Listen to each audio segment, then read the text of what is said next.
בוא נכין איתי עוגת אוריו. טוב, אז אני צריכה חבילת אוריו, חלב, כלי ו... טוב, התחלתי בלפתוח. עכשיו אני מכניסה 2 ועוד 2. טוב, אני מתחילה לרסק. תראו, כל הזה מלא ב... טוב, תראו, ככה זה לבינתיים. זה לא כזה כאילו שבור, אבל אני אעשה. טוב, ככה זה נראה. זה כבר כאילו, אי אפשר לראות, אבל זה כבר טוב. עכשיו אני מוסיפה חלב, ואז זה גם ירקח, ואז אני אוכל לעשות את זה כאילו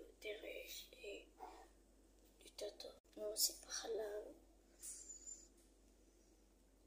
בערך ככה. טוב, אז ככה זה נראה. ואני עכשיו מכניסה למיקרו דקה וחצי כזה.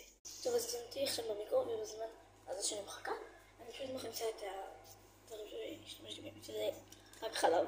תראו איך זה מסתובב. מזעזע. ומסעזע שנשאר. ומסתבר שזה לא היה כל כך מוכן, יכול להיות שאולי שמתי טיפה יותר מדי חלב, אז שמתי את זה לעוד חצי דקה. ואם אתם רואים שזה לא נראה כזה כאילו טוב, אז תיקחו קיסם, ואז תקטלו כזה ככה, ואז אם זה כזה קשיח, זה אומר שזה די טוב. אם זה ממש רך ופשוט זה ככה מהר, אז תדעו שזה כאילו צריך עוד חימום. אני חושבת שעכשיו זה מוכן. טוב, תראו, ככה זה נראה. זה כזה כאילו טיפה לבן בגלל החלב הזה. יאללה, בוא ניתן. טוב, אז לא רואים את הכוס, אבל הנה. אוקיי, בוא ניתן. ומי שרוצה להוסיף על זה כאילו זה לפרח, יכול. אבל אני חושבת שזה יהיה סתם יותר מדי. אוקיי, ככה זה נראה. אני מקווה שזה טעים.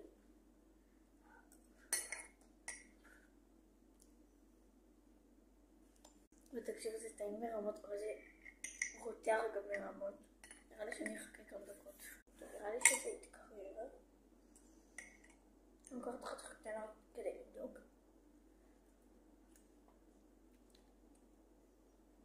והתקרר. טוב, זה ממש טעים. צריך טיפה לשים, כאילו, לחכות שזה יתקרר, כי זה רותח. וזהו, היוש.